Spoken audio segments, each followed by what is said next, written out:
Kenapa sih bisa di cut? Assalamualaikum warahmatullahi wabarakatuh. Waalaikumsalam warahmatullahi wabarakatuh. Eh, Perkenalkan, kami dari 12 IPA 6, kelompok 1. Kami di sini akan eh, mencoba menjelaskan dan menjawab beberapa pertanyaan yang Ibu berikan, yaitu Ibu guru kimia, yaitu Ibu Ine. Oke, pertama-tama izinkan saya memperkenalkan diri. Nama saya Dava Pratama Ramadan. Nama saya Muhammad Raihan.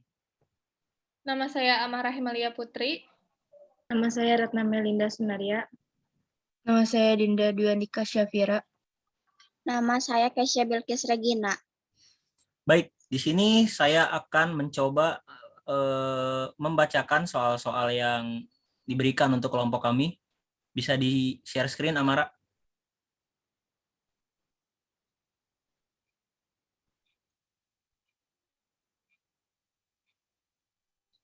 Wih, ganteng banget ya. Oke, nomor 1 bisa dilihat. Mar, kayaknya ini kepotong soalnya. Apanya? Nah, udah gitu aja. Dah. Oke, di sini bisa dibaca, bisa kita lihat nomor 1 soalnya adalah di sebuah pegunungan air mendidih pada suhu sekitar 96 derajat Celcius. Jika 3,42 gram sukrosa mempunyai MR sebesar 342 dilarutkan dalam 100 ml air mendidih, berapakah titik didih larutan sukrosa tersebut jika KB airnya itu adalah 0,52 derajat Celcius per mol. Lalu di sini yang nomor 2, suatu larutan mendidih pada suhu 100,2 derajat Celcius, maka tentukan titik beku larutan tersebut jika KB airnya itu adalah 0,52 Celcius per mol dan KF airnya itu adalah 1,86 Celcius per mol. Lalu yang nomor 3, beberapa contoh penerapan sifat koligatif larutan dalam kehidupan sehari-hari adalah sebagai berikut.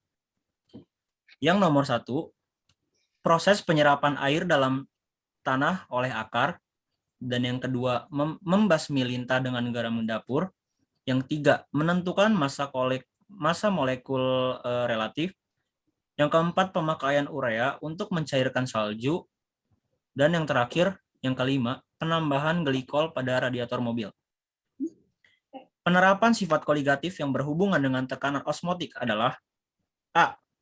1 dan 2, B. 1 dan 4, C. 3 dan 4, D. 2 dan 3, atau E. 3 dan 5. Oke, bisa dilanjut ke nomor 4 soalnya. Yang nomor 4, jelaskan penerapan sifat koligatif larutan pada peristiwa sebagai berikut. A. Penyerapan air oleh tanaman, yaitu sifat koligatif tekanan osmotik. B. Kolam apung, yaitu sifat koligatif penurunan tekanan uap. Oke, di sini langsung saja kita akan membahas soal nomor 1 yang akan dibacakan oleh Amara. Yang akan dijelaskan oleh Amara. Soal nomor 1, tadi kan udah dibacain soalnya. Langsung aja ya share ke jawabannya. Ya.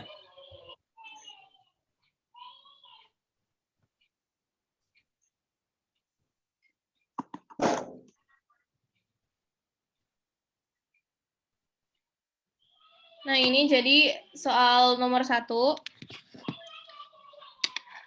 Bentar.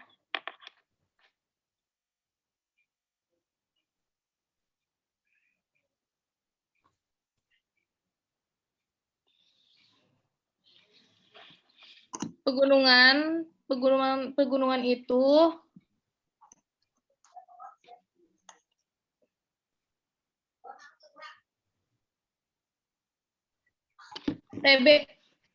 TB yaitu titik didih, terus titik didihnya 96 derajat Celcius, GT-nya atau sukrosanya 3,42 gram, terus MR-nya 342, KB airnya 0,52, ditanyainnya TB-nya ya, titik didihnya. Langsung aja ke rumusnya. Rumusnya itu delta TB sama dengan KB dikali M kali I. Kalau KB itu tetapan kenaikan titik didih, untuk M-nya itu apa sih? M-nya itu gram terlalut per MR. Kalau I-nya, Itu tuh. I-nya itu faktor ya? I-nya itu kayaknya ini deh, buat Faktor Van Hoek apa sih? I itu kalau nggak salah itu buat larutan elektrolit kalau nggak salah ya. Ya lanjut. Pokoknya kan KB-nya, terus di bawahnya sama dengan KB dikali GT per MR dikali 1000 per GP dikali I. Sama dengan 0,52 dikali 3,42 per 342 dikali 1000 per 100 dikali 1. Itu dikali I apa dikali 1 sih? Dikali 1. Per 1 ya. Terus 3,42 per 342 dicoret, dibagi, hasilnya 0,01. Ke bawahnya sama dengan 0,52 dikali 0,1 sama dengan 0,052. Terus dicari titik didihnya sekarang. Rumus titik didih itu TB derajat ditambah TB0. Oh, itu TB0. Ya, TB0. TB0 ditambah delta TB sama dengan TB-nya kan tadi udah disebutin ya, TB-nya tuh 90 derajat. Yang ini ya kan? Ya. Bener nggak sih? Iya. Iya kan TB-nya. 96 ditambah hasil yang tadi yang udah dihitung 0,052. Jadi hasilnya 96,052 derajat Celcius. 96,52 derajat Celcius. Udah. Ya. Oke, dilanjut ke nomor 2. Tadi soalnya sebentar gue lihat dulu. Oke, yang nomor 2. Soalnya adalah suatu larutan mendidih pada suhu sekitar 100,2 derajat Celcius, maka tentukan titik beku larutan tersebut jika tetapan kenaikan didih air sebesar 0,5 Celcius per mol dan tetapan penurunan titik beku sebesar 1,86 Celcius per mol. Di sini bisa kita lihat di penjelasannya, yaitu TB0 itu sebesar 100 derajat Celcius atau tetapan kenaikan titik didihnya itu sebesar 100 derajat Celcius normalnya kalau nggak salah ya. Lalu di situ ada tetapan kenaikan titik didihnya itu sebesar 100,2 derajat Celcius. Maka delta TB-nya atau delta tetapan kenaikan titik didihnya itu sebesar 0,2. Dan di sini ada yang lain juga seperti KB atau TB. TB itu adalah titik didihnya itu 100,2 derajat Celcius dan TB0-nya atau titik didih normalnya sekitar 100 derajat Celcius. Maka delta selisih atau delta dari titik didih sebesar 0,2. Lalu ada KB atau tetapan kenaikan titik didih sebesar 0,52 dan ada tetapan penurunan titik beku atau KF sebesar 1,86. Dan yang ditanya adalah TF, berapa titik bekunya? TF itu titik beku. Bisa kita lihat di sini dengan rumus perbandingan delta TB dan delta TF, di mana rumus delta TB ini adalah KB dikali M dan dikali I.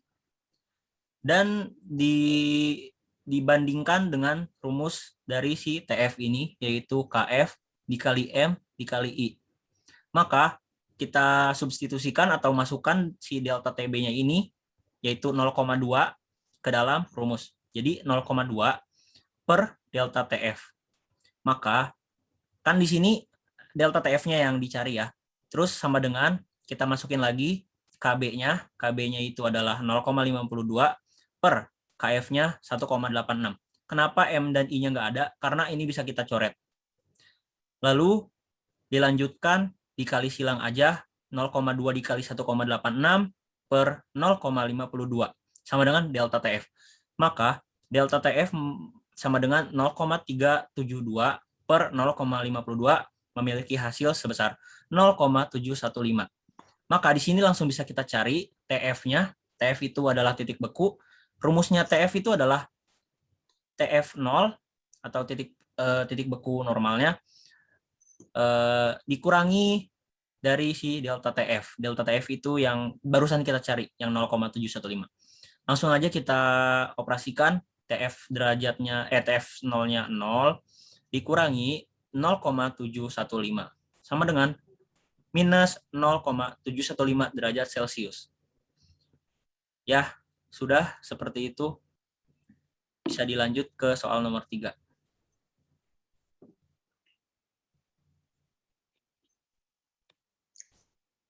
Oh ya, tambahan I itu adalah faktor Van Hoff. Terima kasih. Benar kan?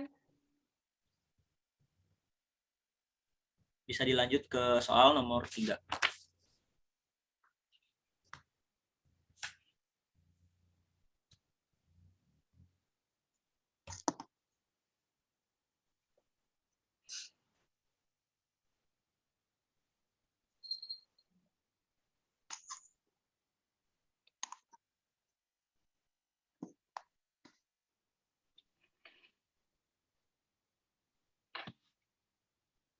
Halo?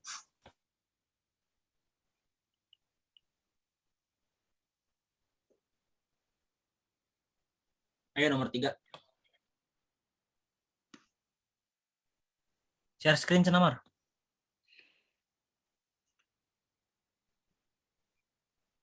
Share screen yang mana? Yang soal nomor 3. Oh, Iya, soalnya. nomor 4. Sekalian yang tadi jawabannya, Pak. Bentar.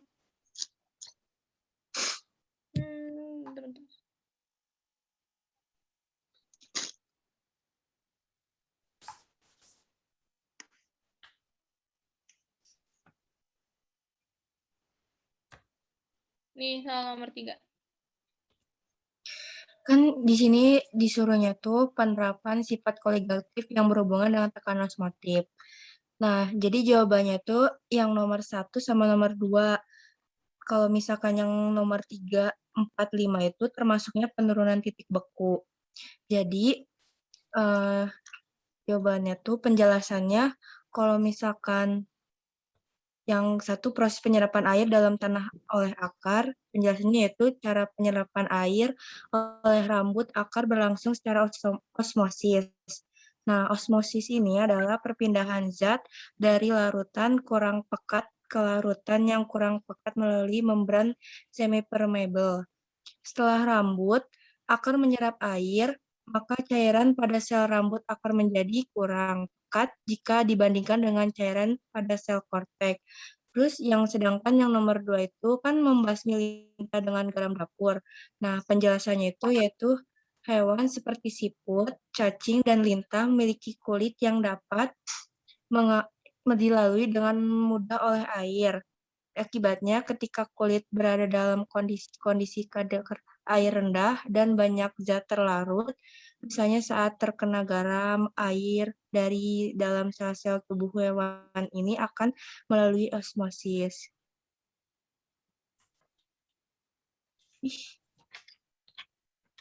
Udah. Kan kata si Rehan suruh ngejelasin itu. Iya. Udah kan? Nah. Ya, dilanjut. Sekarang siapa habis ini? Nah, itu bagian yang benernya. Ya, Terus yang 3, 4, 5 bisa dijelasin oleh Kay. Nah, kan 3, 4, 5 itu bukan termasuk tekanan osmotik.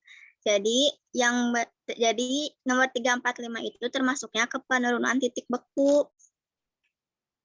Nah, penurunan titik beku adalah penurunan pelarut akibat penambahan zat terlarut yang tidak mudah menguap. sudah? Dah.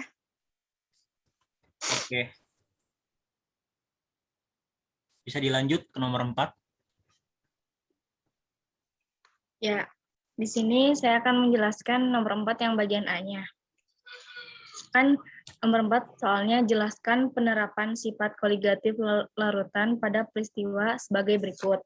Yang A-nya itu penyerapan air oleh tanaman atau sifat koligatif tekanan osmotik. Jadi kan penyerapan air oleh tanaman itu adalah proses tekanan osmotik. Karena apa? Karena air dari tanah melewati dinding sel yang bersifat semi permeable.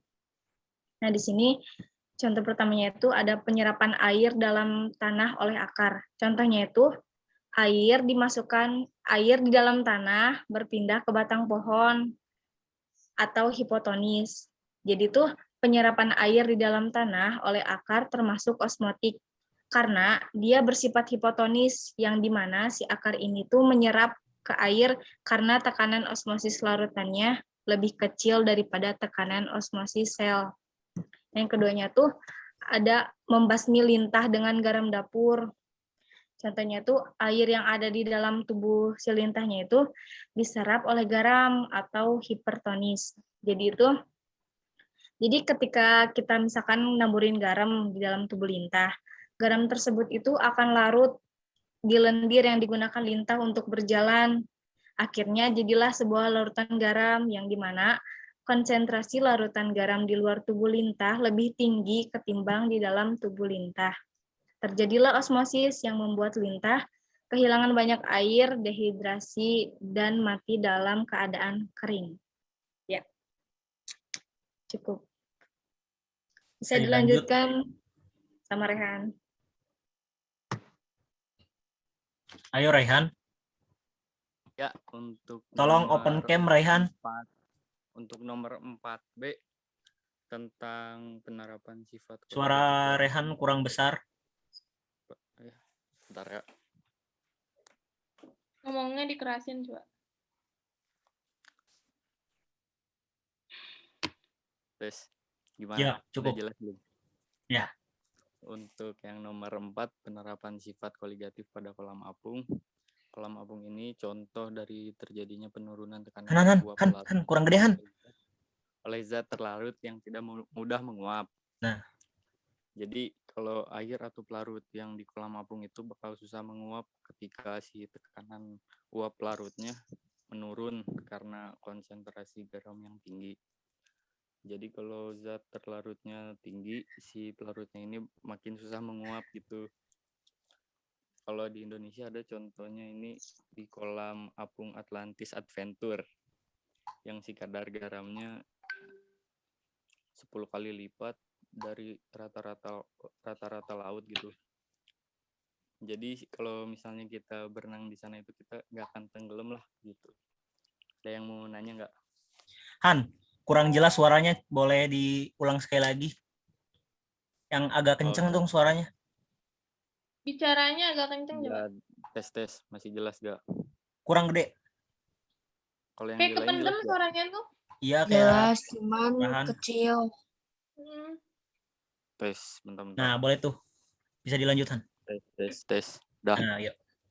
Nah, tadi ya diulang ya yang Ya. nomor 4B yang penerapan sifat koligatif larutan di kolam apung. Jadi kolam apung ini contoh dari terjadinya penurunan tekanan uap larut oleh zat terlarut yang tidak mudah menguap. Jadi kalau air atau pelarutnya di kolam apung itu bakal susah menguap gitu. Kalau tekanan uap larutnya menurun karena konsentrasi garam yang tinggi. Jadi kalau zat terlarutnya tinggi, si pelarutnya itu makin susah menguap. Kalau di Jakarta ada namanya kolam apung Atlantis Adventure. Si kadar garamnya ini 10 kali lipat dari rata-rata laut. Jadi kalau misalnya kita berenang di sana itu, kita nggak akan tenggelam gitu. Karena ada terjadinya penurunan tekanan uap. Nah, udah ada yang mau nanya nggak? Han, mau nanya dong. Han, mau nanya dong.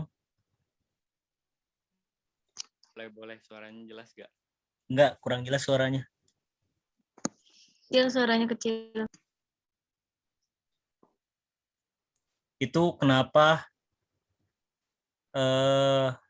pada kolam apung tekanan airnya lebih tekanan larutannya tuh lebih besar daripada tekanan airnya? Karena ada kadar garam yang konsentrasinya tinggi gitu, jadi banyak kadar garamnya. Oh, jadi nggak bisa nguap gitu ya? Susah, bukan nggak bisa, susah. Oh iya, susah. Karena ada tekanan udara dari luar juga ya? Yoi. Oh, siap. Ada contohnya lain juga, ada yang di Laut Mati. Ah, ya itu Laut Mati tuh. Ya, Laut Mati bisa juga kan itu. Kadar garam yang tinggi di Laut Mati. Jadi kita tuh kalau nggak tahu ya, atau pastinya katanya sih kalau berenang di Laut Mati nggak akan tenggelam, tapi malahan ngapung. Benar nggak sih gitu? Iya. Benar-benar. Udah cukup kayaknya ya. Apa ada yang mau menambahkan nggak dari nomor 1 sampai nomor 4? Ini di stop dulu bentar-bentar. Oh ini gini sih. Nih, kan Ibu kan ngasih soal-soal ke kita itu berkaitan, yang paling banyak itu berkaitan sama sifat koligatif kan? Ya. Nah sebelumnya Semuanya sih. Mau ngejelasin itu nih, sifat koligatif tuh. Jadi sifat koligatif itu didefinisikan sebagai fisik larutan yang hanya ditentukan oleh jumlah partikel dalam larutan dan tidak tergantung jenis partikelnya. Jadi intinya mas, sifat koligatif ini tuh sifat larutan yang hanya dipengaruhi oleh jumlah zat terlarutnya dan tidak tergantung pada sifat.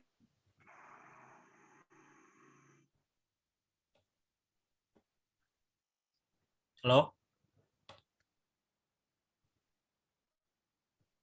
Nah lanjut ya, terus ya.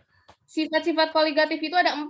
Yang pertama itu penurunan tekanan uap jenuh, yang tadi contohnya itu kayak kolam apung, Laut Mati yang kadar garamnya tinggi. Terus yang kedua itu kenaikan titik didih, yang tadi soal nomor 1. Terus yang ketiga penurunan titik beku, yang soal nomor 2. Terus yang keempat aja tekanan osmotik larutan, yang ada di contoh di nomor 3, yang 1, sama di 4A, yang tentang penyerapan air oleh tanaman melalui akar itu. Itu udah aja, cukup. Oke, dan saya di sini bakal nambahin sedikit aja tentang yang hipertonis yang tadi, yang kayak jenis-jenis tekanan osmotik itu ada berapa. Di sini tekanan osmotik itu ada 3, isotonis, hipertonis, dan hipotonis. Apa itu hipertonis? Hipertonis adalah keadaan di mana tekanan osmotik larutan hipertonis ya. Tekanan osmotik larutan itu lebih besar daripada tekanan pada hipertonis itu. Kenapa? Karena hipertonis itu terjadi karena tekanan osmotik larutan lebih besar daripada tekanan osmotik sel. Jadi yang sudah dijelasin sama Retna tentang lintah itu, jadi nanti tuh si lintahnya itu bakal dehidrasi, bisa menyebabkan dehidrasi, dan semua airnya tuh keserap oleh garam, dan selnya tuh bakal mengkerut gitu. Dan untuk hipotonis itu terjadi karena tekanan osmotik dari larutan lebih kecil daripada tekanan osmotik sel. Contohnya seperti penyerapan air, itu yang tadi dijelasin, nomor berapa? Nomor 4 ya, yang A. Dan itu adalah kebalikannya dari si hipertonis. Kalau si hipertonis itu selnya mengkerut, Kalau hipotonis ini selnya mengembang atau membesar. Dan yang terakhir isotonis, yaitu keadaan di mana tekanan osmotik larutan sama dengan tekanan osmotik sel. Sudah cukup sih. Dan di sini ada rumus-rumusnya ya. Rumus dari si tekanan osmotik ini ada tiga. Di sini ada yang pertama, tekanan osmotik sama dengan M dikali R dikali T. Di mana M-nya itu molaritas, R-nya itu adalah ini 0,082, sepertinya ini adalah tetapan. Dan T-nya itu adalah suhu mutlak. Dan tekanan osmotik ini satuannya sepertinya atmosfer ya, ATM. Kenapa di sini ada dua rumus? Yang satu pakai I, yang satu enggak. Karena yang di sebelah kiri ini adalah larutan untuk larutan yang non elektrolit, dan yang di kanan itu adalah untuk larutan yang elektrolit. Jadi yang di kanan pakai I, yaitu faktor Van Hoff, dan yang di kiri yang untuk non elektrolit itu nggak pakai I. Dan ada satu lagi nih rumusnya di bawah, yaitu tekanan osmotik sama dengan GT atau gram terlarut dibagi MR dikali 1000 per GP. GP itu adalah gram pelarut dikali R, tetapan ini, dan dikali suhu mutlak. Oke, cukup segitu saya menambahkannya. Apakah ada yang mau menambahkan lagi? Mau lagi deh. Oke. Terus yang soal lintah tadi nggak cuma lintah aja kan, cacing juga bisa. Yang tentang lintah, yang dia tuh nggak kuat sama Garam. konsentrasi garam sama garam yang tinggi itu kan soalnya bisa merusak kulit sensitif mereka gitu. Terus ya tekanan osmotik juga bisa pada ini ya, cairan infus. Orang sih pada nyebutnya cairan infus, sebenarnya bukan cairan, harusnya mah larutan. Karena di dalamnya itu terdapat zat terlarut berupa nutrien seperti natrium, kalium, dan mineral lainnya, sehingga komposisinya itu mirip dengan cairan tubuh. Pokoknya mah tentang tekanan osmotik itu paling lebih jelasnya mah bisa dilihat itu dari cairan infus, karena di situ tuh ada ya kayak peristiwa osmosis mungkin. Pokoknya mah tekanan osmotik tuh kuatnya tuh di contoh larutan infus itu. Udah. Ya, sepertinya satu teman kita keluar, katanya baterainya habis. Oke, dicukupkan sekian. Sepertinya mohon maaf bila banyak kekurangan, karena kami semua masih belajar. Apabila kurang lengkap, boleh ditanyakan ke WA kita masing-masing. Terima kasih untuk perhatiannya. Karena waktunya sudah mau habis, saya Dava Pratama Ramadan mewakili semua anggota kelompok 1. Ada Ari, ada Amara, ada Retna, ada Dinda, ada Keisa, dan ada Raihan. Saya pamit undur diri. Wabillahi taufiq wal hidayah. Wassalamualaikum warahmatullahi wabarakatuh. Waalaikumsalam warahmatullahi wabarakatuh. Assalamualaikum warahmatullahi wabarakatuh.